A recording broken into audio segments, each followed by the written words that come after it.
బంగాళాఖాతంలో వాయుగుండం బలహీనపడింది. ఒడిశా తీరంలో అల్పపీడనం కేంద్రీకృతమై ఉంది. దీంతో తెలుగు రాష్ట్రాలలోని పలు జిల్లాలలో భారీ వర్షాలు కురుస్తాయని వాతావరణ శాఖ అధికారులు తెలిపారు. అల్లూరి, ఏలూరు, శ్రీకాకుళం, మన్యం, విజయనగరం, గోదావరి జిల్లాలు, విశాఖ, పల్నాడు జిల్లాలో భారీ వర్షాలు కురిసే అవకాశం ఉందని వాతావరణ శాఖ తెలిపింది. గంటకు 55 కిలోమీటర్ల వేగంతో ఈదురుగాలులు వీచే అవకాశం ఉందని, మత్స్యకారులు వేటకు వెళ్లవద్దని హెచ్చరించింది.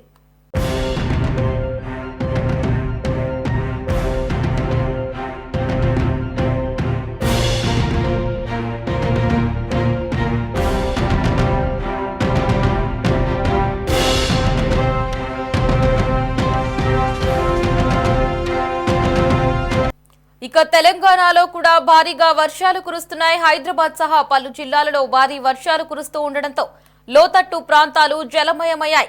ఈ క్రమంలో తెలంగాణలోని 10 జిల్లాలకు వాతావరణ శాఖ భారీ వర్ష సూచన జారీ చేసింది.